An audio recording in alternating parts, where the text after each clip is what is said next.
Welcome back. क्या आप वापिस आ गए? अर्पित, क्या बताएं आपको? देखो अर्पित, एक बात बताओ, ये जो छुट्टी को लेकर चर्चा चल रही है, आप में और मुझ में ना बड़ा अंतर है। आप बहुत छोटे बच्चे हैं, मैं उम्र में बहुत ज़्यादा बड़ा हूँ। मेरी कई ना फैमिली कमिटमेंट्स हो जाती हैं जो आप लोगों की नहीं होती हैं। आप छोटे बच्चे हैं, आपको कोई दिक्कत नहीं है। मुझे घर के कई काम करने होते हैं, तो मैं इसलिए अपनी छुट्टी को हिसाब लगा रहा होता हूँ। मेरी उससे अगले हफ्ते में 10 अक्टूबर से 15 अक्टूबर तक 6 छुट्टियां मुझे करनी है। कितनी? 6। तो मैं अब क्या करूं? मैं अभी भी छुट्टी कर दूं आपकी, फिर बाद में भी कर दूं, तो ऐसे तो दिक्कत हो जाएगी ना अर्पित। तो थोड़ा सा क्या होता ना, मेरे को वहां पर फैमिली को कुछ टाइम देना पड़ रहा है, तो मैं वहां पे टाइम देना पड़ रहा है, तो फिर मैं क्या करता हूं ना, इसलिए क्योंकि मैं मानता हूं आप छोटे बच्चे हैं, आप एडजस्ट कर लेंगे। मेरी थोड़ी कमिटमेंट्स हो जाती हैं फैमिली की वजह से, आपकी मेरी उम्र की वजह से ऐसा है, ठीक है? नहीं तो मैं पक्का आपका ख्याल रखता, लेकिन क्या है ना, थोड़ी सी मेरी प्रॉब्लम ज्यादा है। आप भी जब मेरी एज में आएंगे ना, तो आपको भी पता चलेगा कि आपकी रिस्पॉन्सिबिलिटीज में इजाफा हो जाता है, तो आपको कई जगह फैमिली में, सोसाइटी में आपको आना जाना पड़ता है, तो इस वजह से ऐसा है, और कुछ कारण नहीं है। तो हम लोग अपने पास 3 टेस्ट दिए थे आपको। मैं देख रहा था टेस्ट के अंदर बड़ी चर्चाएं चल रही थी। एक दो बच्चे कह रहे थे कि ये टेस्ट कितने मुश्किल बनाए इन्होंने। देखो मेरी बात सुनो, टेस्ट पर हमारा बहुत फोकस रहेगा। आपने टेस्ट को गेम समझ रखा है कि ठीक है टेस्ट है दे दो, ऐसे नहीं होगा। बिना रिवीजन के टेस्ट दोगे तो गलतियां होंगी। बिना टेस्ट के आप रिवाइज करने से पहले उसको रिवाइज करो, फिर टेस्ट दो। आप रिवीजन करते नहीं, सीधा टेस्ट दे देते हो, फिर आपको दिक्कत आती है। ऑब्जेक्टिव क्या है? यही तो है। हाँ तन्मय, वही तो तुम्हारे भी मैसेज पढ़े मैंने कि हाँ बच्चा कह रहा है कि हाँ ये है वो है, पता नहीं क्या क्या बातें चल रही हैं उसके अंदर। ठीक है, अच्छा। और पॉइंट इज कि क्योंकि मैं अभी ना आपको बता दूं कि मेरे माइंड में क्या चल रहा है, मैं आपके टेस्ट को, अब आगे आगे टॉपिक चल रहे हैं, इनके तो टेस्ट होंगे। जो पीछे टॉपिक निकल गए हैं, जैसे फाइनल अकाउंट्स, AS7, AS9, इनके भी टेस्ट लेके आ रहा हूं मैं। और आप लोगों से मैं एक बेसिक, मेरी अंडरस्टैंडिंग क्या है कि आप लोगों से गधों की तरह काम कराएंगे तो आप करेंगे, वरना नहीं करेंगे। This is what I believe. मैं आपको अगर कहूंगा ना कि हाँ ठीक है ये बाद में कर लेंगे, तो आप तो बिल्कुल नहीं करेंगे। आपके सर पे वजन डालना पड़ेगा, ये इस दिन तक करो, ये इस दिन तक करो। तो थोड़ा सा आपको ये लगेगा कि आप खराब आदमी हैं, आप हमारा ख्याल नहीं रखते हैं। मैं जब 6 दिन की छुट्टी पे जाऊंगा तो आपको एक रिकॉर्डेड टॉपिक दे के जाऊंगा कि मेरे आने तक ये टॉपिक करके रखना। ओके, तो छुट्टी वहां पर भी नहीं होगी, बस फर्क इतना होगा कि चलो मैं नहीं आ रहा लाइव, तो आप घर पे कर रहे होंगे, तो फिर उसके भी टेस्ट लूंगा। इसका मतलब आपकी कोई छुट्टी होने वाली नहीं है। आप अपना नॉर्मल करते चले जाएंगे, ठीक है? मैं बताऊं आपको तो अभी बताऊं कि फंसना, वैसे मैंने अगले संडे भी क्लास होगी। ठीक है, अगले संडे भी क्लास होगी, आपकी नॉन स्टॉप क्लास चलेगी। चलिए, तो हम आपके 3 टेस्ट लिए थे, वो तीनों टेस्ट मेरे पास ये रहे। एक सब्जेक्टिव टेस्ट है, एक कंप्यूटर असिस्टेड टेस्ट है, और ये एक MCQ का टेस्ट है। ठीक है, 3 टेस्ट हैं। तो पहले मैं इसमें से कौन सा टेस्ट कर रहा हूं? सबसे ज्यादा चर्चा में ये टेस्ट है, सब्जेक्टिव टेस्ट। सबसे ज्यादा चर्चा में ये वाला टेस्ट है। ओके, तो मैं कल शाम तक रिकॉर्डेड क्लास मिल जाएगी, कल शाम तक की, हाँ ऑफ कोर्स मिल जाएगी। ठीक है, तो मैं आपको अपने पास ये टेस्ट पहले करवा रहा हूं। अक्षित कह रहे हैं इसमें नंबर ऑफ डिवेंचर मिसिंग है। अक्षित ये बताओ, पहले आपकी क्लास में भी कई बार कहा ही होगा, शेयर की वैल्यू ना लिखी हो तो कितनी मानते हो? फटाफट से बताओ। शेयर की वैल्यू ना लिखी हो तो कितनी मानते हो? 10। डिवेंचर की वैल्यू ना लिखी हो तो कितनी मानते हो? डिवेंचर की वैल्यू ना लिखी हो तो कितनी मानते हो? 100। क्या ये बेस्ट असम्पशन है? अगर 100 रुपीज है तो क्या नंबर ऑफ डिवेंचर नहीं निकल सकते? और जितने नंबर ऑफ डिवेंचर है उतने ही नंबर ऑफ शेयर है, इसमें कौन सी दिक्कत थी?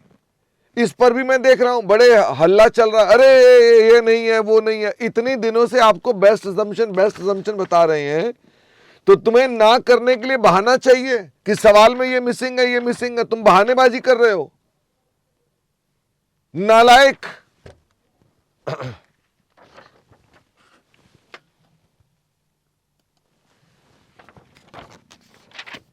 आइए सवाल देखें।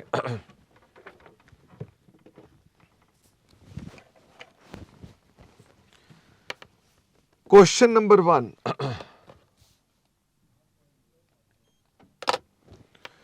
Zenith Limited commenced its financial year on 1st April 2022 with an outstanding number of 5 lakh equity shares. फटाफट से बताओ, बिगिनिंग में कितने शेयर थे 1 अप्रैल को? 1 अप्रैल को कितने शेयर थे? 5 lakh. During the year company experience the following events. 1 अक्टूबर को company made a 1 for 3 bonus issue. अब इसमें भी कई बच्चे कह रहे हैं 1 for 3 का क्या मतलब है? इस सवाल में यहां पर ये है, उस सवाल में यहां पर है।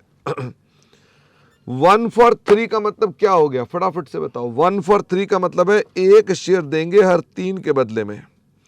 मुझे ये बताओ 5 लाख शेयर्स को कितना हम बोनस इशू निकालेंगे? 5 लाख का 1/3 कितना हो जाएगा? फटाफट से बताओ। ये है 1 अक्टूबर, तो 1,66,667। ठीक है। 1 जनवरी को कंपनी ने 2 लाख शेयर्स कैश में इशू कर दिए। 1 जनवरी को कंपनी ने 2 लाख शेयर्स कैश में इशू कर दिए।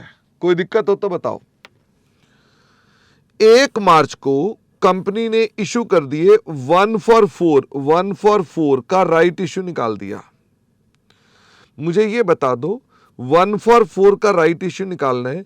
5 लाख ये रहा, 1,66,666 ये रहा, 2 लाख ये रहा। मुझे फटाफट से बताओ कितने टोटल शेयर्स हो गए? 5, 2, 7 और 1, 8। 8,66,667। इन शेयर्स को आपने 1 for 4 का राइट दिया, तो बताओ इसका 1/4 कितना हो गया? इसका 1/4 कितना हो गया? 1 for 4 2,16,667। फिर वो कहता है the right shares were issued at 20 rupees while the fair value immediately before the right was 25 रुपए। The company has 10,008% cumulative preference share of 100 each outstanding throughout the years. मुझे बताओगे कितने प्रेफरेंस शेयर का amount बन गया? 10,000 into 100 कितना बन गया ये? 10 लाख का 8% प्रेफरेंस का डिविडेंड हो गया। कुछ लिखा नहीं तो क्या करेंगे? कुछ लिखा नहीं तो क्या करेंगे? तो इसका प्रेफरेंस डिविडेंड एडजस्ट करोगे कि नहीं करोगे? एडजस्ट करेंगे। कितने रुपए एडजस्ट करोगे? 80,000। During the year company issued 9% convertible debentures worth ₹20 lakhs. The interest expense for the year relating to the debentures before tax amounted to 180. जब वो आपको इंटरेस्ट का अमाउंट दे देता है तो क्या इसमें कुछ पंगा होता है कई बार कि इस फॉर्मूले से अलग और इस फॉर्मूले से अलग आता है, जिससे आपको मंथ पता चल जाते हैं? तो मुझे बताओ 9% 20 लाख का कितना होता है? 9% 20 लाख का कितना होता है? 180 है भी कितना? 180। तो क्या मैं ये मान लूं इसका मतलब कि हमने इशू कब किए होंगे? ये फुल ईयर 1 अप्रैल को इशू किए होंगे। The companies profits before considering interest on debenture, ध्यान देना, before considering interest on debenture and taxes was ₹32 lakhs। Tax rate कितना है? 30%। Calculate the weighted average of equity shares considering the adjustments, compute basic and diluted earning per share after adjustment of preference dividend, explain the treatment of convertible debentures and their interest in context of diluted EPS. क्या यही question आपसे मांगा हुआ है?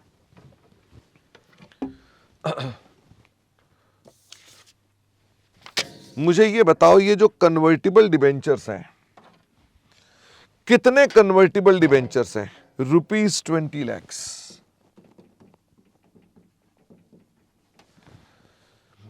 ये नहीं लिखा हुआ कि ये कितने हैं, जिस पर आप लोगों ने अपना दिमाग खराब करना शुरू कर दिया।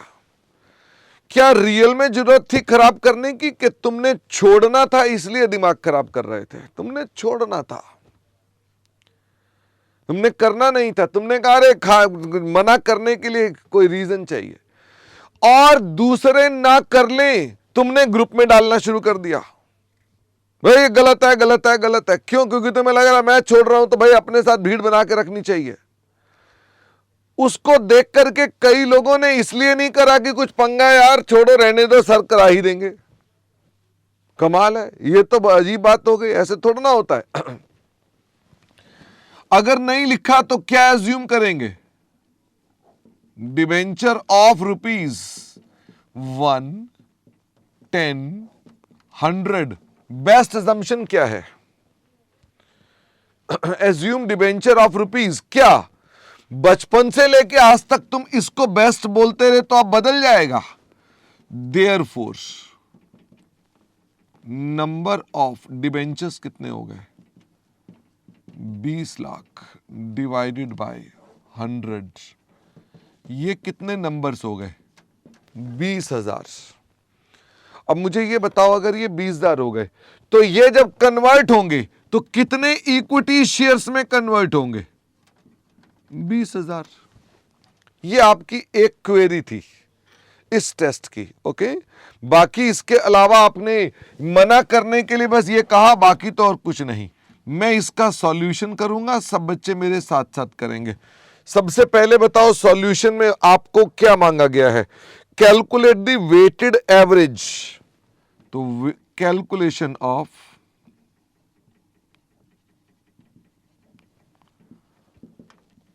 वेटेड एवरेज क्या मेन सॉल्यूशन है? ये मेन सॉल्यूशन है, वर्किंग नोट नहीं है। मुझे ये बताइए, आपके पास ओपनिंग बैलेंस कितना था?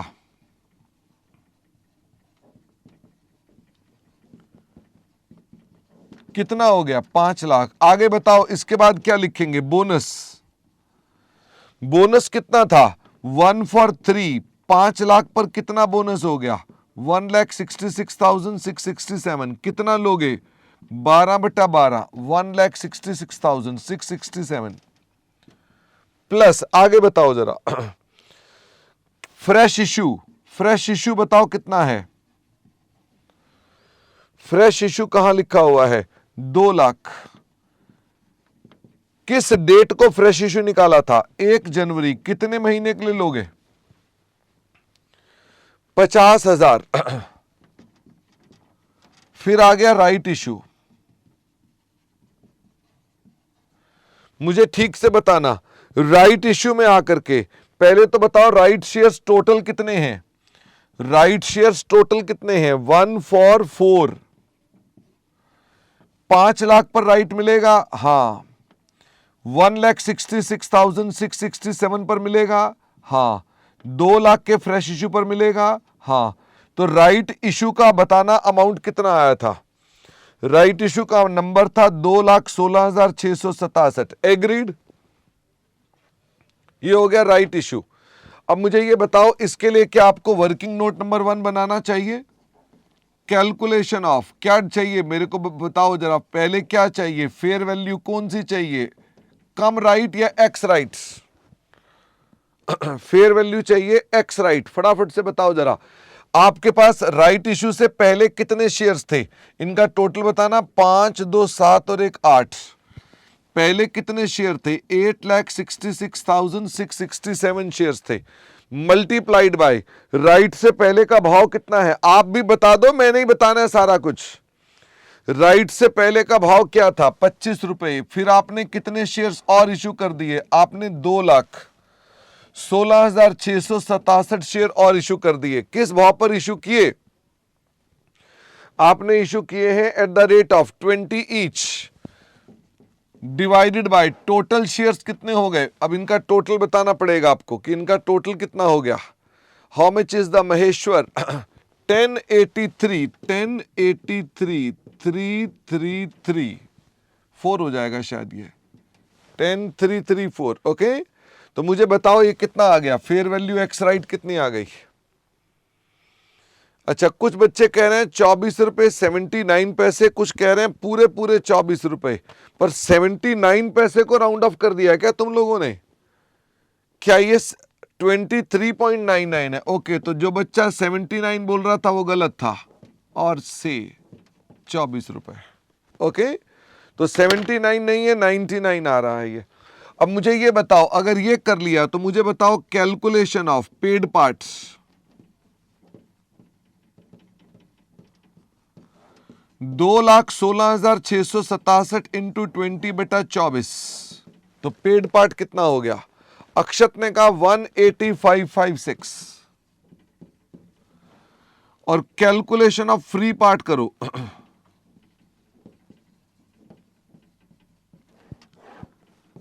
तो मुझे फटाफट से बताओ 2,66,000 माइनस 1,80,556, 36,112 क्या थी 111 कर दें क्या, 111 कर देते हैं, ठीक है। अब मुझे ये बताओ कि जब आप इसको बोनस पार्ट को लोगे यहां पर, तो बोनस पार्ट के अंदर कितना लोगे, 36,111 फॉर 12 महीने, और जो पेड पार्ट लोगे वो कितना है 180,556, ये कितने महीने लोगे। आपने राइट कब निकाला है, 1 मार्च को, तो 1 मार्च को लोगे तो क्या लोगे 1/12 संजीव 15,046 बताओ अब कितना हो गया total. This is the weighted average 767, लेकिन कुछ बच्चों का 747 भी आ रहा है। एंजल, ज्यादा बच्चे 767 बोल रहे हैं, 767, 824 या 825, अब देख लो क्या आ रहा है, 7 और 1 8 और 6 14 4 आ रहा है वो कोई दिक्कत नहीं, इस कारण से नंबर नहीं कटेंगे कि एक राउंड ऑफ ऊपर कर दिया कि नीचे कर दिया। मुझे बताओ क्वेश्चन का दूसरा पार्ट क्या है। अब आपको क्वेश्चन ने क्या मांगा है, कैलकुलेशन ऑफ, अब क्या मांगा है, बेसिक अर्निंग पर शेयर। तो मुझे बताओ आपको इसके लिए क्या कैलकुलेशन करनी पड़ेगी, कैलकुलेशन ऑफ अर्निंग्स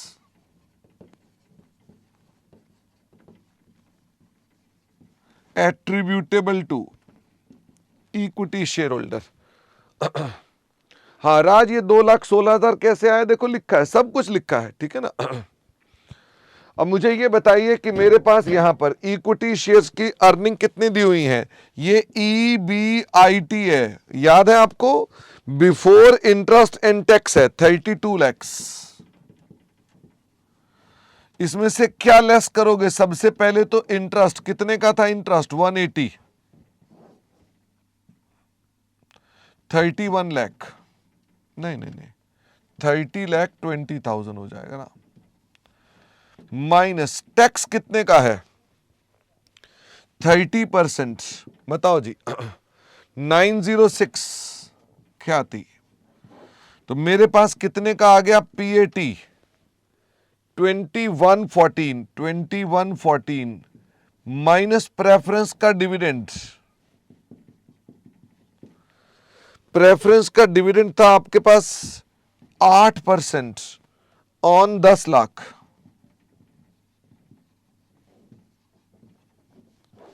80,000। अक्षत ने कहा 2034, ये आ गई आपकी earnings for equity share holders. अब मुझे बताओ बेसिक अर्निंग पर शेयर क्या होगी, earning for equity share holder divided by weighted average of equity shares 20,34,000 divided by weighted average आपने वहां निकाल ली थी 767 824। सॉल्व करें। ₹2.65 2.65। एक दो बच्चों का 64 भी है, वो भी करेक्ट है, कोई प्रॉब्लम नहीं है। मुझे ये बताओ यहां तक पहुंच गए, अगले स्टेप पर क्या मांगा हुआ है? Calculation of diluted EPS. मुझे बताओ, आइडेंटिफाई करो इसके अंदर पोटेंशियल ऑर्डिनरी शेयर्स कौन से हैं? फटाफट से बताओ, इसमें पोटेंशियल कौन है? प्रेफरेंस शेयर क्या कन्वर्टिबल है कि क्यूमुलेटिव है? प्रेफरेंस शेयर वो तो क्यूमुलेटिव है, वो कन्वर्टिबल नहीं है। कन्वर्टिबल सिर्फ एक ही है, बताओ क्या? Convertible debenture. मुझे इसका इफेक्ट बताइए कि इसका इफेक्ट नहीं, श्रुति ये लिखना नहीं होता बेटा, लेकिन मैं बार बार लिखता हूं क्योंकि आप लोगों को याद कराना ना कि हाँ भी ये पहले काम करिए। बेस्ट अजम्पशन दीपांशु 10 रुपए की नहीं है, बेस्ट अजम्पशन हमारी 100 रुपए की ही है। ओके, मुझे फटाफट से बताइए कि मेरे पास यहां इफेक्ट ऑन अर्निंग्स कितना है? अर्निंग्स पर क्या इफेक्ट है? 1,80,000 का 70%। ये 70% क्यों है? क्योंकि 30% किसका है? भारत सरकार। तो ये कितना आ गया? 1,26,000। और नंबर ऑफ इक्विटी शेयर्स कितने हैं? तो ये हमने क्या मान लिया? 20,000 based on number of debentures at the rate of 100। क्या 100 एज्यूम्ड है? The answer is yes. यही आपकी बेस्ट अजम्पशन है। अब मुझे ये बताइए कि आप अपने पास डाइल्यूटेड अर्निंग पर शेयर निकालेंगे तो कैसे निकालेंगे? 2034 तो कॉपी कर दो, 767 824 प्लस कर दो 126 प्लस कर दो 20,000 और देखो रेशो गिर रही है कि नहीं गिर रही है? 2.74 आ रही है, 2.74। अब ये रेशो बढ़ गई, वहां ₹2.65 थी, ये रेशो क्या है? इंक्रीज कर गई। Since this is more than 2.65 hence debentures are, बताओ इन्हें क्या बोलते हैं? Hence debentures are anti dilutive. तो आपकी diluted, therefore diluted EPS will be equal to, अब आप क्या लोगे? वही लोगे जो ऊपर लिखी हुई है, ₹2.64। मैंने 64 नहीं 65 लिखा हुआ है, ठीक है, ₹2.65। क्या इस सवाल में सारा ही मसाला डाल दिया हमने? एंटी डाइल्यूटिव भी कर दिया, टेस्टिंग भी कर ली, राइट भी है, बोनस भी है, तुम्हारे पर गच्छे उड़ गए। आने वाले टेस्ट के अंदर भी क्या मैं जो चीज है पूरे मसाले डालूंगा? हाँ, ये मत समझ लेना कि आपको खाली खुश करना है। मैं चाहूंगा कि आप टेस्ट देने से पहले पूरी तैयारी करें। आपका डर बढ़ना चाहिए। ओके, आपका डर बढ़ा दूंगा मैं। अभी भी इस सवाल में एक काम बाकी है, वो क्या है? वो कहता है ट्रीटमेंट ऑफ कन्वर्टिबल डिबेंचर्स बताइए इन डाइल्यूटेड अर्निंग पर शेयर। क्या आपको इसके बारे में बताना पड़ेगा कि डाइल्यूटेड के अंदर आप डिबेंचर्स का क्या कर रहे हैं? तो इसी बात को अंग्रेजी में लिखना पड़ेगा।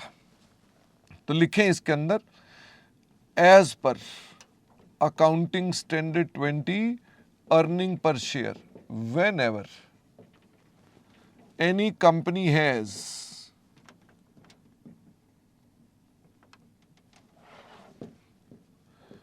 potential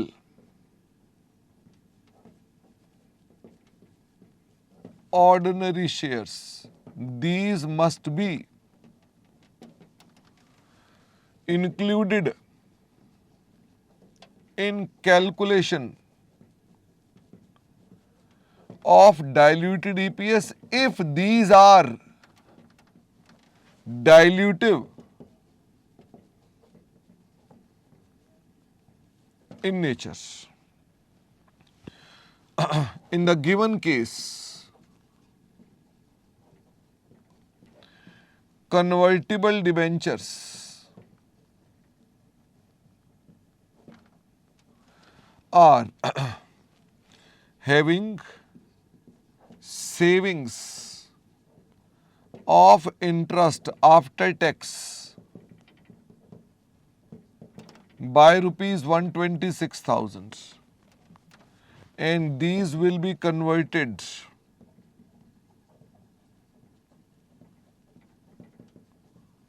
into 20,000 equity share. Hence, effects will be considered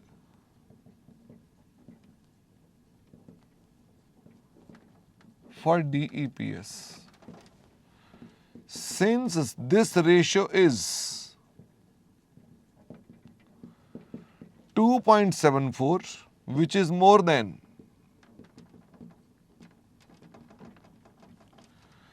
basic EPS share, hence these debentures are anti-dilutive. Basic EPS will be equal to DEPS.